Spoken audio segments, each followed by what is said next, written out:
Welcome back. I hope you're rested and you had fun as well as good work.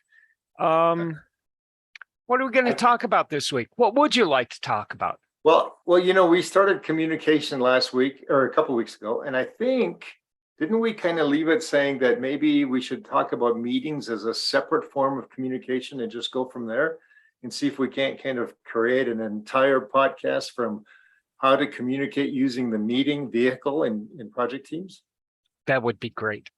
One of my first supervisors who was able to actually manage and lead meetings in such a smooth, authoritative manner. Whenever they walked into the room or whenever they just sat in the room when a meeting occurred, it happened well. And early on in my meetings, I was having problems. It was all over the place, and I just couldn't get it done. And I hear this a lot from my students. People won't respect me. When I went through business school, one of my business managers was one of those people who said that, and I asked him, "Where did you get your ideas from, and how did you develop this presence in meetings to make sure?" He says, "Oh, it's not a presence. It's not my character or charisma or anything. It's just I follow a recipe." And he introduced me to a book. That book was called The Effective Executive. And Peter he said, Drucker. Peter yes, Drucker. yes. And he said, it's a recipe. And lo and behold, Peter Drucker says, be proactive. I was proactive, and look what happened. Peter Drucker says, have one purpose for a meeting. I had one purpose for a meeting, and look what happened. It was that easy. I just had to figure out what are the mechanisms and what are the switches and the buttons I need to push. He didn't get into the whole idea of how do you control that meeting to keep it on one topic as we get along. But I'm sensing that you are in agreement with me that meetings are a very powerful form of team member project type communication. Boy, are they. Number one, if you can't control them, they overtake the work and they replace the work. But number two, if you can control them, it's like having a magnifying glass to your work. And then you pull it out of the way and the work is that much more effective. They're a really wonderful communication tool. They add focus and direction to your meeting when applied correctly. You know, it's interesting, and you and I have talked about this, that I'm on an agile project right now, and one of the things that we do in the morning is a project stand-up. Typically 15 minutes. Sometimes we allow it to get to 30 minutes if there's enough conversation that needs to happen, but we never let it go past 30 minutes. I mean, we really do box the conversation. But here's what's interesting, and this leads me back to my comment about the powerful communication tool. One of the managers decided that she wasn't getting as much out of it as she thought she would, so she was going to dispense with the morning stand-up. And so I said, no, why don't we keep going for a little while? Because to me, especially in this remote world now, most of us are working remote. In this remote world, unless we gather in the morning to structure our day ahead for what those goals are, we're going to be in utter chaos because people are going to be going in all different directions and not synchronizing their efforts. So she agreed to continue on with the meetings. She's no longer with the project, but the rest of us are continuing our meetings. Well, she did cancel the meeting for herself. For herself, and that was totally appropriate. Yeah. That's exactly what needed to be happening. And we shouldn't be afraid when it's not serving our purpose, our role in the project, or our role in our work. We should be able to pull the eject button and say, you know what, this meeting may be valuable for you guys, but unless you really need my input, I can better serve my time somewhere else. So do you think meetings always have to be formal, or do you have different types of meetings that you conduct or participate in? Okay, so let's talk about formal. I have a unique definition of formal that meets with the project management standards. When you say formal, everybody understands it. It's written so clearly that nobody can miscommunicate it, okay? So yes, yes. And people walk in knowing what the meeting's about. Yeah. And people participate with that purpose. And when that purpose is met, the meeting's over. Now, there are certain things that meetings are really good at. And this when you're setting up meetings, you should think about what is this meeting about? Are we making a decision? Are we sharing information? Are we trying to clarify something in our heads? And are we actually making a directive, a statement? Those are the four things that we need to think about if we're doing it. Now, that's what meetings are really good at. And that's all that they should be good at. And it's possible that you would conduct all, or you would resolve all four of those types of meetings in a single meeting. You could. Yeah. You could. It's best if you focus on one, but you could. Now, they're really good about this, okay? Because number one, they give you communications, right? Right. They give you information two ways. Number two, they establish a team environment. We have to get this done. Number three, they establish an opportunity to help others develop and grow. And you can actually observe the team in their nature and see where their gaps are. And number four, you can develop yourself. How am I not growing? How am I not meeting the needs of the team? So in that little pressure cooker and in that little time box, you can get a lot done if you're organized, but only if you're organized. And so, yes, they need to be formal. And that doesn't mean that in the organization and the structure, it doesn't mean that you don't have some time in there for a little looseness or a little kibitzing or a little, because you want to also keep a relational type of formality. You don't want to come in every single meeting being stiff and, you know, not acting as yourself, acting how you think other people think you should behave. That kind of defeats the purpose of being able to get things on the table, to be able to resolve or to be able to make a decision. Now, if you can create that calm, relaxed, not jovial, but comfortable interaction, what you call a professional relationship, people feel safe. Yeah. They're going to let their guard down. They're going to share ideas. They're going to say things that they wouldn't say if you have a dictatorial leader. Well, and I'm reminded, and you and I have talked about this before as well. The example I used when I was doing a project working on a project in Puerto Rico, even if we went into meetings that we knew were about to become contentious, the Puerto Rican executives would always start with 10, 15 minutes of their espresso coffee and cookies and banter. How is your weekend? How is that vacation you took to Bermuda?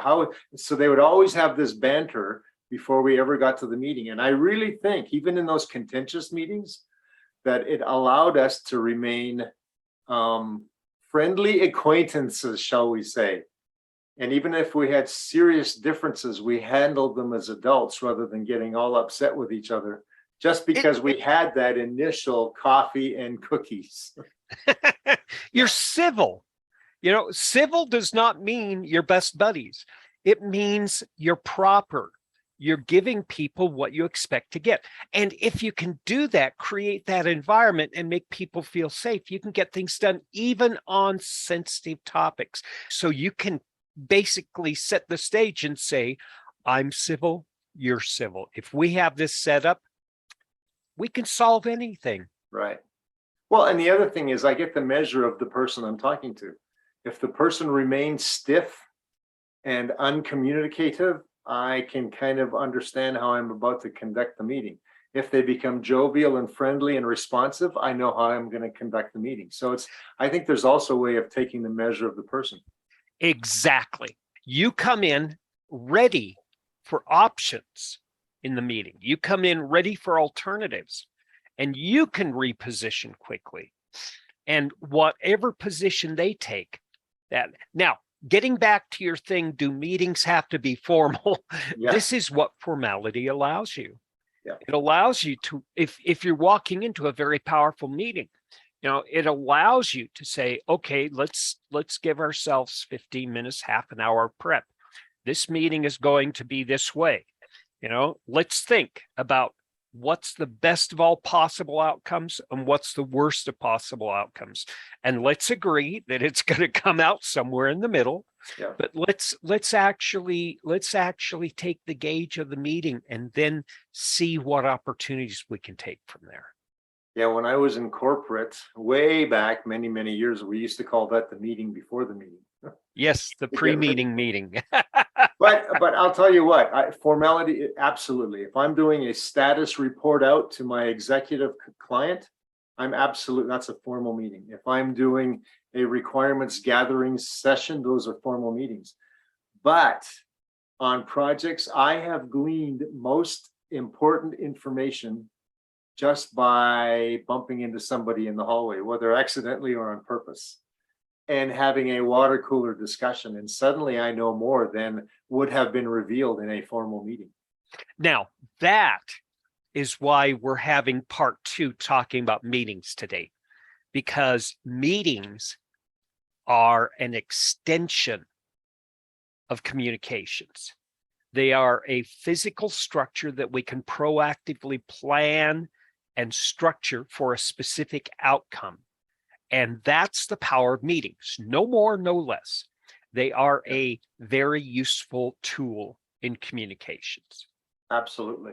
So think about this. So we've led into some of the ideas of what makes for a good, maybe not successful, but at least a good discussive type of formal meeting. But what are those kinds of things? When I say formal, I also mean effective.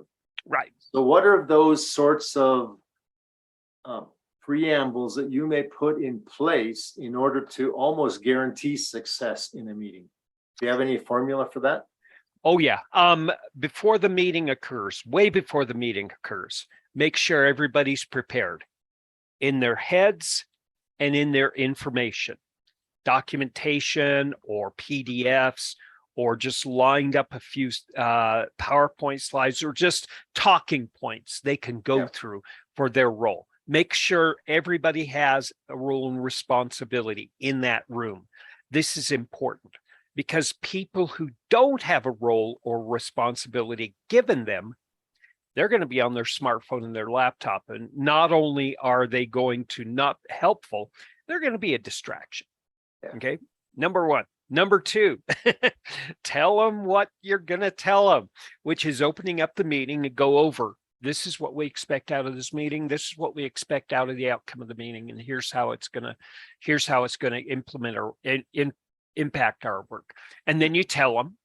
And then the work, the body of the meeting is the processing, whether it's, again, the decision, sharing information, or clarifying, right? And then you wrap up and say, this is what happened in the meeting. Does everybody agree? Now, that's an important statement. This is what happened in this meeting. Do we have consensus? It's great to get it verbally in the room and then follow it up with written communication that says, here's the notes. Unless you tell me otherwise in 24 hours, this is what that meeting was about.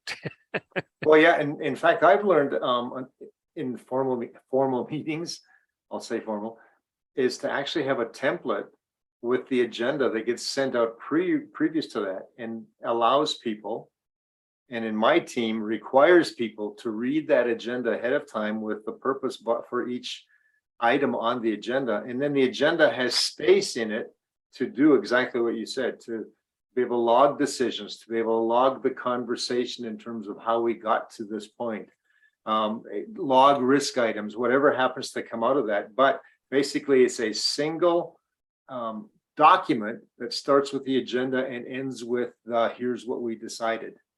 And you know what? You said something important. Template.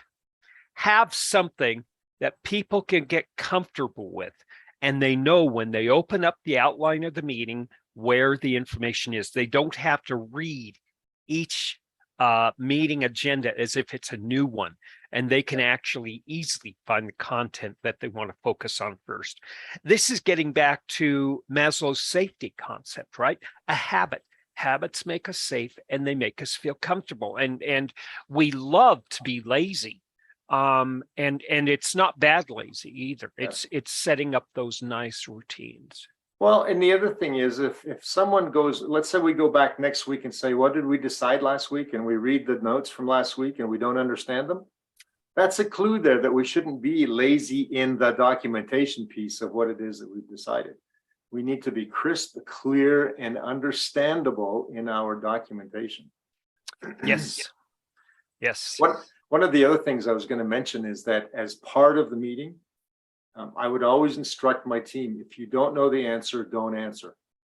Don't guess, don't make stuff up, don't shift it to something else, just say you don't know if it's a direct request to you. And here's another clue. If you have 5 or 6 I don't knows, that means next meeting, be prepared, be better prepared. Right. Now, besides I don't know, how do you know people are not prepared or people really don't know? What are the indicators for you? Oh, for me, it's easy. I'll watch the body language. If someone doesn't know, I can see it in their facial. I can see it in the way they twist their body. I can see it in the fact that they downcast their eyes. I can see it in many different ways. Sometimes I can hear it in their voice, in terms of their voice goes up in a questioning format at the end of a sentence, as opposed to emphatically being directive in their response. So yeah, there's lots of clues. Yeah, one of the other clues, I agree with you, by the way. One of the other clues I learned was, and this is where I was working with experts, okay? Experts, if they don't know, fall back on old scripts inside their head. Yes. And they will explain things in 500 words where it should only take 20. And you say, oh, that was a nice bedtime story. Now let's get to the details. If it wasn't for the critical nature of some meetings and projects, this would be highly entertaining exercise for me. Or they play politician. They Yeah. hear your question and answer a different one. Yeah. When you have this type of discussion going on, here's a way around it. And if you spend time with this material, it does take time. You can actually decipher it and build in some really interesting strategies. That's Cicero talked about people who used, and he called it this, word salad. Yeah. And he said, here are the strategies. And it's laid out so beautiful in these ancient books. We think we're doing something that's wonderful and masterful. It was wonderful and masterful 3,000 years ago. And if it worked back then, let's use it now. Well, my preference, though, in a meeting is keep your comments short, crisp, clean, and shall we say knowledgeable. If you don't know, don't say. Yeah. Again, everything, that's the core of an effective meeting. What's the objective? It's like managing by objective. Is that sentence supporting the objective? If not, it doesn't belong. And it takes practice for a person to get into that mindset. But within about 2 weeks of daily rehearsal and practice in real meetings, you can get an entire group working like this. And people who get comfortable with this get really upset with their peers when they start telling these shaggy dog stories, or they start going off track. It's like everybody becomes a cop. It's wonderful. You've just led kind of indirectly into one of my pet peeves, and that in terms of how big the group should be. Now, here's my philosophy.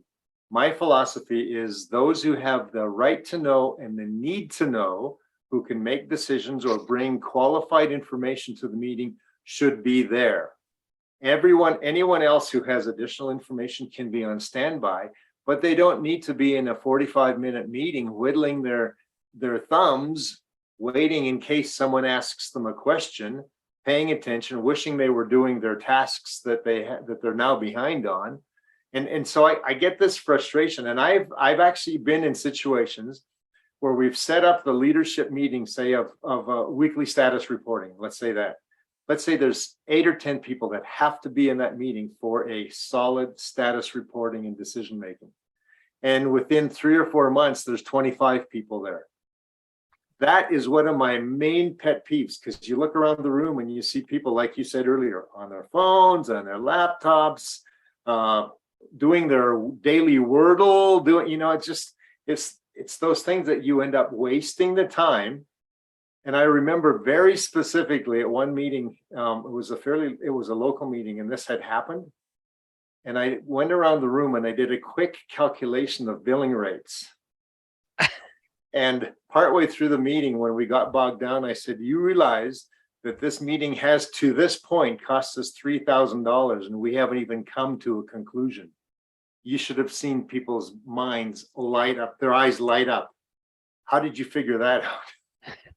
And when they realized it, we started then kind of whittling back to what made sense. But what's your experience in this area in terms of who should be invited to the meetings? It's optimal. It's an optimal number. Number one, like you said, appropriate information sharing. My students always ask, should I share this information? Like with stakeholder analysis, should I share this with the people that I'm doing this, And it's same thing with meetings. Should I share people this? The right to know and need to know? Do I have a right to say this is confidential? You don't need to. Right. Actually, if you set the expectation, and this is what kickoffs are about and team charters about, if you set the expectation that these meetings are only for decisions, information sharing, and clarification, and if you need to be there, great. Otherwise, let's set up an entire different meeting that has the purpose of updating you or providing you a separate document. So your time is not wasted, our time is not wasted, and we can keep the project moving forward quickly. Oh, absolutely. And if I am a team lead or an executive in the meeting and I need some information that I don't have, then I have pre-warned the people who would have that information to be on standby. And we can either call them in directly or call them in over Zoom or call them in on the phone, on a speakerphone, and just get that information. But it just seems like sometimes we lose. And I'll tell you what I really believe, watching some executives from certain corporations, I think the leadership is too lazy to get into the details. And so therefore they bring in their Maslow comfort factor by surrounding themselves with their detailed people from their team. Exactly. There's a brilliance to a CEO having quote unquote technical architects who are basically extreme expert admins, right? It's brilliant to do that, but it adds padding. And when you work with executives, you have to realize that the relationship is not just with these executives, it's with their staff. And so when you are updating and when you are doing your stakeholder register and figuring out who goes to a meeting or not, it takes a little bit of thought, especially when you're working at the C-level. Here's my favorite. I've got 6 team leads, 6 tracks to my project. And I invite 2 of those team leads to the meeting, but not the other 4. Okay, now, I do that on purpose, not because I want to wound somebody's pride, but because this meeting needs those 2 people, but not the other 4. But it's interesting how the other 4 think they suddenly have become less than. Yeah, and that's the problem. That's the problem. And even with people who have worked to discipline their egos, to actually protect themselves against that perception, people still feel left out. Yeah. How do you support people? Because you're and if you were to take the PMP exam today, you would get 4 to 5 questions about a stakeholder coming to you and say, why wasn't I told about this? Why wasn't I going to this meeting? And that kind of stuff. And this is a very real situation we happen on a daily basis. How do we protect ourselves in that manner? Boy, I tell you, you have to be, as a PM, you have to be detailed. I'll go through my lists of the invitees, because here's what happens, and it's happened on the project I'm currently on. We've had 3 leadership changes on the client side in the last year. And invariably, the new person is not invited to the ongoing meetings because someone did not look at the invitee list and put them on and remove the old executive or the old leader. And so you're the previous leader, I shouldn't say old, the previous person.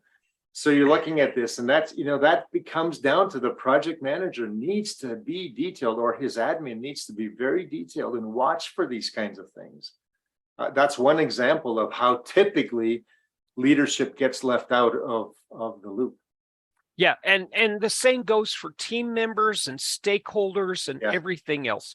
And again, it's horrible, but it's like brushing your teeth and doing your push-ups every single day. Whenever you have a chance, you're looking through the list, the distribution list for the dashboard or the meeting invite list, and say, do I need to prune and groom? Do I need to trim? Is there somebody who really needs to participate in this? And that means you're going to have to set aside time. And I think the other thing is, and you and I are both aware of this because we're both old dogs in this pond. Now that's a terrible metaphor, but we're in this pound. We're both old dogs in this pound. How's that? There you go. But we've been there where the stakeholder, the major one, has not been in the know, and it's come back on us. That happens once in your career, and then you learn from that. Yeah, and that's a beautiful thing. And that was the hope I had when you and I set this up, is that we had these mistakes, and hopefully there's somebody out there watching these recordings that says, oh, I don't have to learn from my errors. Yeah, it's very common. It really is.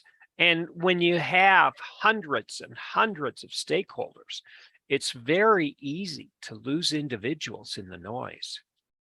Well, and what you said is important. You hope that somebody listens and learns from our example, even if they're the bad examples.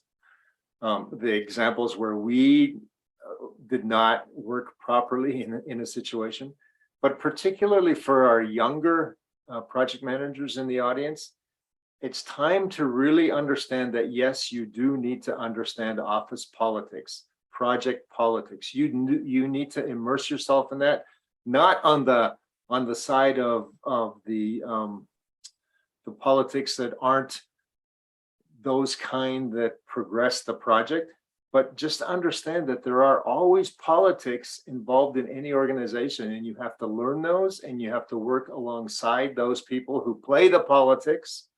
And you have to learn how to kind of duck when you need to and play into it when you don't. So it's one of those things. Become a political, astute person. How's that? Yeah, and think about it this way. Politics is like bad weather. Well, let's just call it weather, okay? Because it can also be a calm where there's no wind blowing the sails for the ship. Right. Politics are a necessary part of human behavior. There's two functions. There's two functions in a group, in society, right? There's the politics and the culture. And the culture establishes the norms and the ground rules. And it says, this is how we define ourselves as a group. We do these things together and we can call ourselves a group. Okay. Politics create the discipline. Politics are the rules and order that say, here's the authority, here's the leader, here's the workers, here's the people that make sure everything between the leaders and workers works, and here's the discipline. Now, discipline is not to keep people in. Discipline is to keep the wild craziness from coming in. Yeah. And that's a beautiful thing. If you look at politics in that manner, then you can use politics for your benefit. Politics, when used appropriately, can be very powerful. It's just when politics become the objective of the project, just like when politics become the objective of an organization, that's where the dysfunction occurs. Yeah. And I can give you a prime example of from one of my large projects, and I'm talking several $100 million project. I remember very distinctly talking to the senior deputy of the entire organization, senior deputy executive in charge, and asking him directly why his boss, who was the overall CEO of the corporation, why his boss did not want to be in the executive status meetings and that sort of thing. He said, because it's my job, and I've been instructed by my boss, it's my job to shield him from the negative results of what could happen on the project, to make him the hero of anything positive. So I am the shield, I am the person coming to this meeting, and I will inform him as to what he needs to know. So just understanding that kept me away from inviting the very senior CEO to meetings and making sure the senior deputy was always there. Well, and that helps you with your communication strategy too. Yeah. It's building the established relationship structure, to use it for the advantage of your project. And that's not bad. It's not our position to say Right. that that's not what your job, executive. You know, you're there for a different purpose. We understand the theory and we understand the science, but what our job is to say, I'm only here for a short amount of time, and within this weather and this crazy ocean and the storm around us, let's see if we can bring this ship to port. That's all that we're going to do, and that's where our success resides. So let's see if we can't take this discussion kind of like where we live and breathe on a daily basis in meetings. You've talked, and I think very eloquently, in terms of the purpose of a meeting, having one person and staying with that, time boxing that as well. How do we make sure once we're in the meeting, we discipline ourselves and our team members and our client members and whoever's there to make sure that we are very efficient, very effective in terms of staying on topic, allowing a little bit of the social aspects to go along, but just basically make sure that we are disciplined in getting to the end result before the end of the meeting. So let me tell you a little story, okay? Sure. I love stories. I love stories. I was actually, when I was first going to school, I was working nights in a bank, and I was in the central cash vault, one of the major banks in the city. And we were handling the huge amounts of money. And the guard was wonderful. And we could actually be doing our jobs, and the manager would actually allow us to create relationships, right? And so the guard was always on guard duty, but he had wonderful stories. And we knew that he would be going on for 30 minutes when he started his conversation saying, here I was, I didn't know what was going on, but you know where this is going. And he would literally say that. And we knew exactly where he was going with this, you know. I was minding my own business, and you know where they're going with it, right? Okay. Yeah. Did you see what I just did? You notice where I went back in my chair and grabbed my cup of coffee and I tilted back, right? I'm telling a story. I realized I was doing the same thing in my meetings about 4 years ago. I did not realize my body language was telling everybody and myself that we're deviating from the purpose of the meeting. Yeah. Self-awareness is one of the most powerful tools that you can develop. It destroys your ego. You're not going to have an ego if you want to go down this path, but you're going to learn a lot about yourself. And number one, you become aware of how you're deviating the meeting. And number two, you learn how to get yourself back on track. And just like all other aspects of leadership, if you can make yourself aware, if you can discipline yourself, then you can give that learning and that practice to people around you. You got to do it yourself, and then you can help others. Yeah. And I think there is an art also. I love that you know, you discipline yourself. I think there's also an art that as you see someone deviating, whether it's to tell a long story, yes, in the case of your guard, or whether it's just to go on a whole different subject, or some of my favorites are when they regurgitate something that happened last week that's old news. I think there's an art to be able to bring them back on track without wounding their self-esteem and without making them look bad in front of their peers in the meeting. So, but we also have to be prepared to apply that discipline in that artful way so that everyone maintains the direction that we're going. Do you have any tricks in order to bring them back when they're starting to go off track? Yeah, sometimes I'll say something along the lines, and I kind of hate this, but it works. It's like, you know, I was thinking that myself, but let's continue on with this point that we're talking about, and let's take that offline.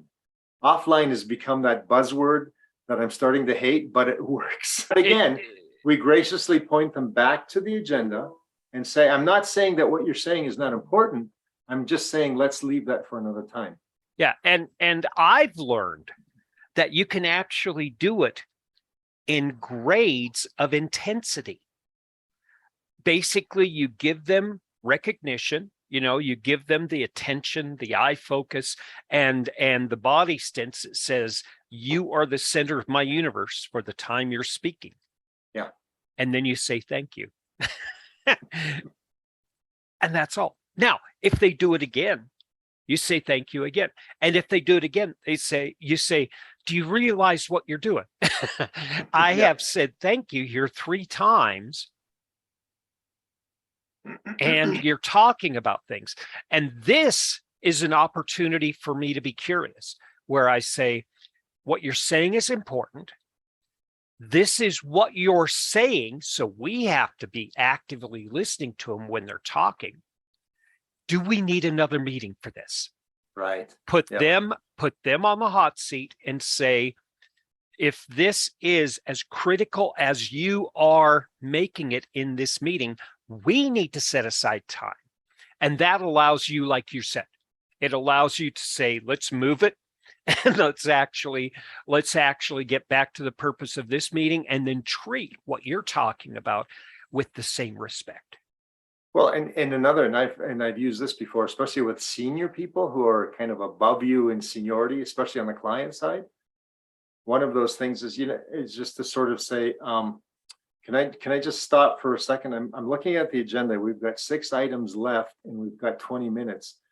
Is what you're bringing up something that we should probably deal with right now and put these 6 items aside for next week, or perhaps set up another? So that way you're giving them the respect for what they're bringing up and alerting them to the fact that they themselves have to now make a decision. Is my item more important than the 6 that are left? Right. And you know what? Number 1, you're following the politics. Number 2, you're respecting the individual. And number 3, you're also respecting the objective of the meeting. That's a beautiful, beautiful strategy. And it works even with senior people. Senior people above all else are very introspective, and they quickly catch on what you're doing. So yeah, hopefully. So we've got a few minutes left, but we just came out of a 2-year pandemic, and some organizations are still very remote. Meetings are so important. And what are your thoughts in terms of the pandemic? Has it affected the way that we conduct our meetings, the effectiveness of the meetings, that sort of thing? What are your thoughts? Okay, work has not changed. Corporations and their objectives have not changed. So the only thing that can be changed here is the location of the workers. And that was the primary impact of that pandemic. Now, if you look at managing remote workers, we talked about this in the past, and remote workers may or may not be engaged. And it's the responsibility of the manager to actually ensure that engagement. And the problem is, it's not the people, and it's not how to get people engaged. It's what tools are in place for us to get work done remotely, and how are those tools limiting us? Yeah. So it takes that extra step. understanding the tools that we use to engage our people and get our work done, and then working against those obstacles. It's not a people problem, it's a tool problem. Let me share some positive aspect. I think that's positive. One is I'm used to in-person meetings. You do have that social aspect that, not my Puerto Rican example with the 10 minutes up front, but you have that social time when during the course of the meeting, people have become familiar with each other so that they do waste some time in the kibitzing, too much kibitzing, right? Sometimes it gets a little too conversational and not on topic. And that's where you're having to herd them back in a lot. What I found with meeting remotely over Zoom or Teams or whatever is that people tend to have less in-person socializing, and therefore, because they're behind a camera, they're much more focused on what the topics are. You get in, you discuss, and you leave. So that's the positive aspect. The negative aspect is I'm dealing with a client right now, actually several clients, who allow their staff to stay in meetings with their cameras off. And then you don't know, quite often you'll ask a question and you find out, and then if people are truly transparent, they'll say, oh, I'm sorry, I was multitasking. What was the question again? Yeah. So that's the negative aspect of the Zoom meetings if the cameras are off. So let me give you another aspect. Sure. Okay, the late 1990s in the early 2000s, corporations started giving their knowledge workers phones. And what did they say? This is for company use. This is not for personal use, right? Yeah. Now, what did we do?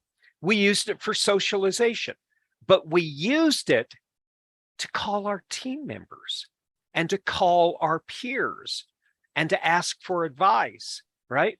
Now, I foresee, if it's not already happening, using Zoom and using WebEx, not just for these very formal meetings like you and I are doing, but for like, hey, how's it going? What do you need? I haven't heard from you for a couple days. Do you need anything from me? Right? And just using it like a telephone. And I think it's going to become as transparent as we see our phones, because we don't think about phones anymore, do we? We think about having conversations, and Zoom and WebEx are still tools in the front of our mind. And they're going to be, in the next 3 to 5 years, moving to the back of the mind where they're transparent.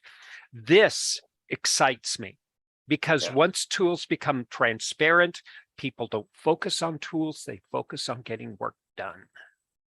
Actually, that happened to me just this morning. My client had a question on my invoice. I happened to notice that she was online through the Teams process. I clicked the little telephone indicator. We connected with our cameras on. In 3 minutes, we took care of her question, said our pleasantries, and went on with her day. So that's exactly what you're saying. Very, very useful tool. And in many ways, it was a phone call, but like this with video. So yeah, and GitHub is talking about another benefit. Okay, it's hard.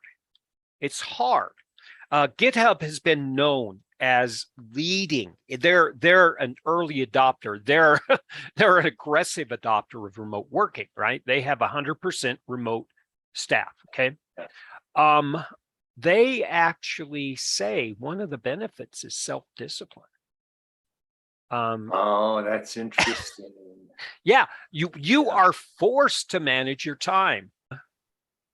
I am in the middle of a meeting and I ran out of coffee. Well, what would I do if I was sitting in my office? Yeah. I would wait until the meeting's over. And so this self-discipline seems to be one of the sacrifices we make in order to control a greater sense of work-life balance. Well, and when I said that's interesting, what I was thinking is those people who, and like myself, learned self-discipline early in their careers and maintained that, they have an immediate advantage in this new world. Oh, yeah. Now, the thing is, it's learned. This is not in our DNA. Yeah. This is something we practice from when we're 2 years old. And we can actually unlearn bad habits and learn good habits. So no matter how old you are, no matter at what age, it's not like, I'm 55 or 60 and I can't learn all that new stuff. Yeah, you can. It's is there a reason to?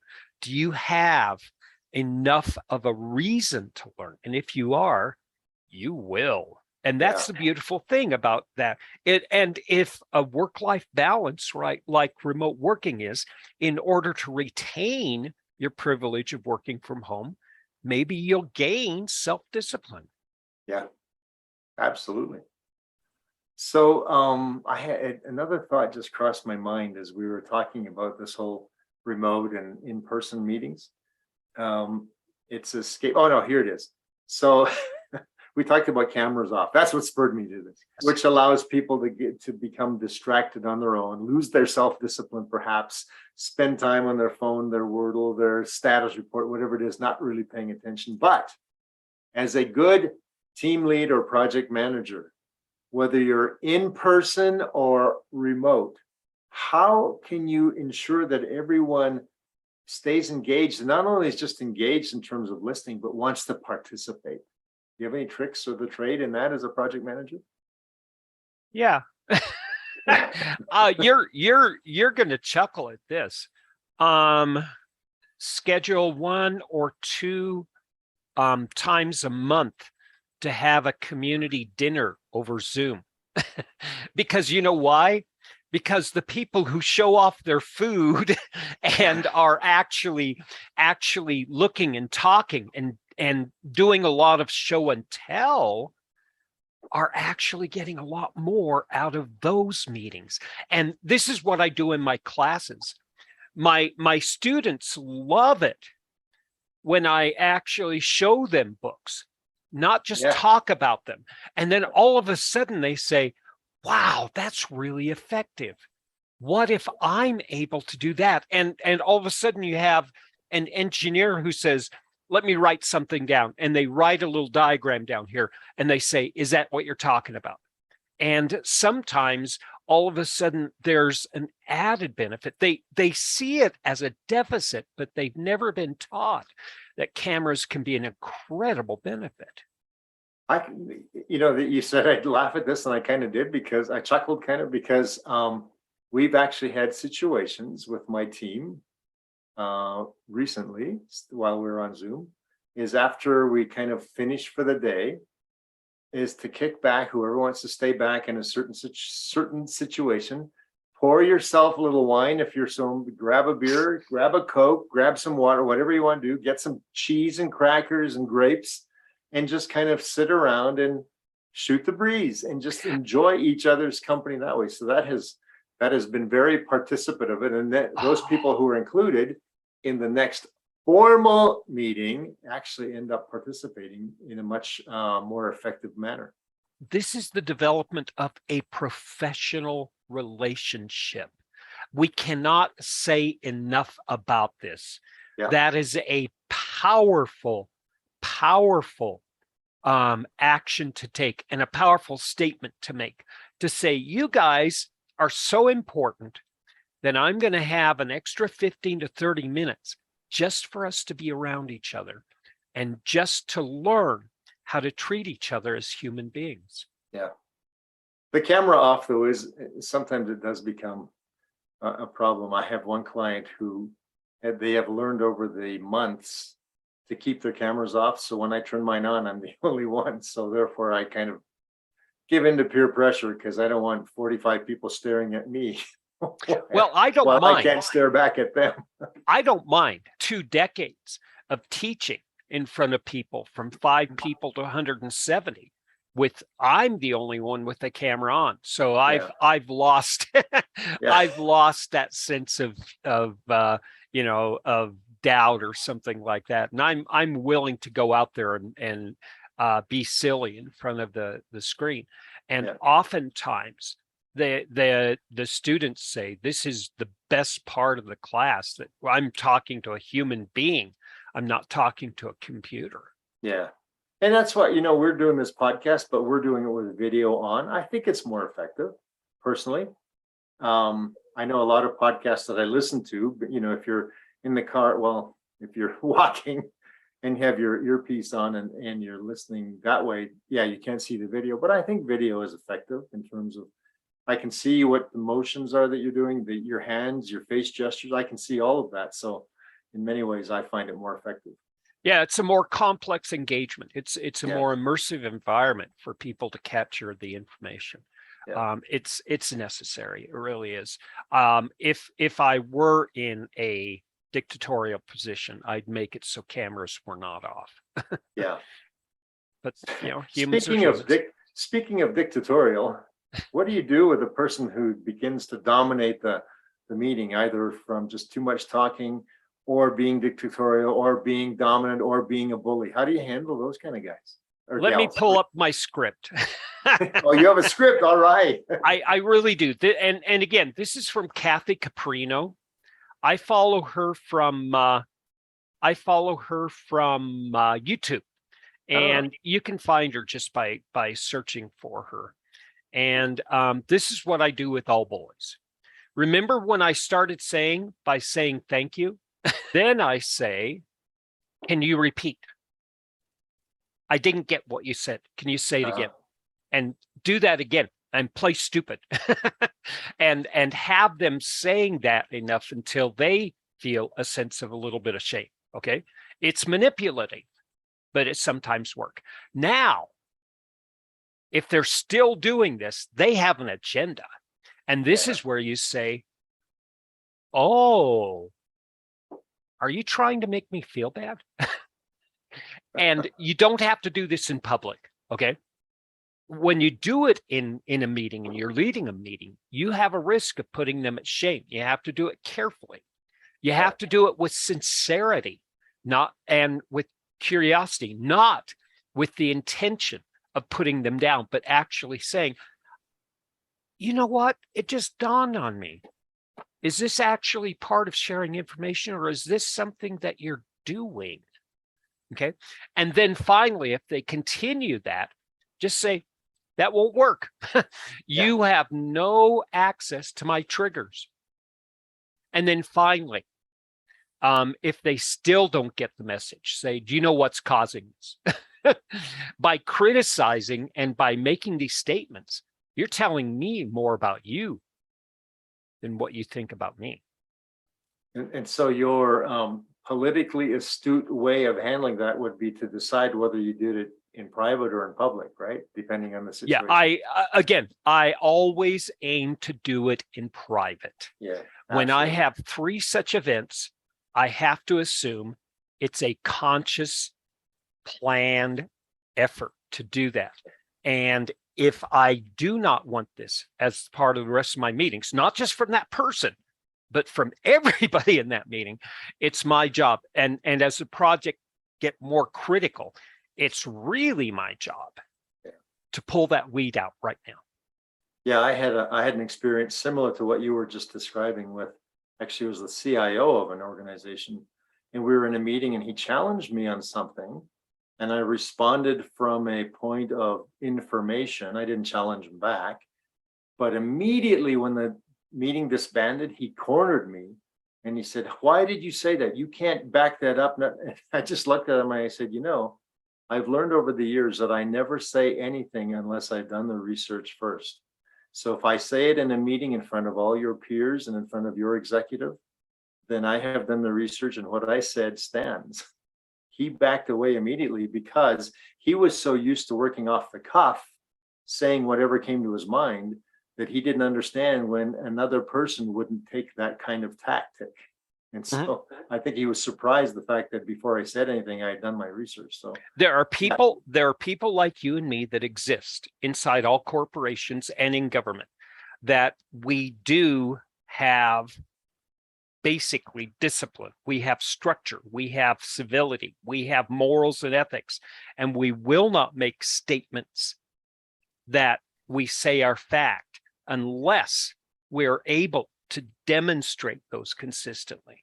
That. And when you do that, you can call yourself a scientist. Oh, wow. Okay. You, my friend, are a scientist. How's I'm that? a scientist. I have a son-in-law who is a true scientist, but okay. You're a business scientist. I'm a business. There you go. So let's wrap this up. I think we've got maybe a minute or so left, but I was thinking as we were going through this. So we peeled off meetings as a separate form of communication, because I think in the project environment, meetings are that powerful a tool, a communication tool.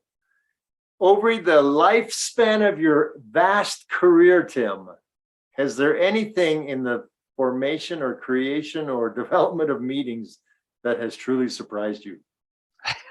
Every single day. Every Again, it's not fundamental to meetings, but it has to do with human behavior. Humans are very random as individuals, and they're very predictable as groups. And meetings go strange, not because of the group, but because of the individuals. And it's our job to understand and build a relationship, not just with the team, but also with the individuals. And if there's too many individuals, that's where you have to have your leads and your structure and your politics and your organizational chain of command in your project. That's what I've learned. It's not just, and again, it's not just meetings. It's human behavior itself. I think in my case, what surprised me the most was early in my career when I walked into an executive leadership meeting with all these very senior, very well-paid people, and find out that they floundered and didn't have an agenda and just kind of had chaotic meetings. And I'm thinking, how did you get to the place you are if this is how you conduct? How can you conduct it? How can you run a corporation if you can't run a meeting? So that was we're all human beings. Yeah. And we all have a certain set of individual behaviors, and we have to expect that this is part and parcel of being a human being, whether you're a CEO and make 8 figures or you're a janitor and make 5. It just is a fact. And by understanding this, it changes your whole perspective, not just of meetings, but actually your approach to life, and therefore your approach to working with people and getting work done. Yeah, that's a powerful lesson. Oh, I think it is. So let's wrap this up. I happened to have yesterday attended a very significant LinkedIn process, and now I'm going to become much more engaged in terms of updating my profile. But that's where people can engage with me the best, I feel, especially from the audience that we serve. How about yourself? Where can we find you? Let's both commit to this. Thank you for that reminder, Merv. That's great. All right. So I guess until next week, we will bid our audience adieu. Thank you very much. And thanks everyone for checking in once again.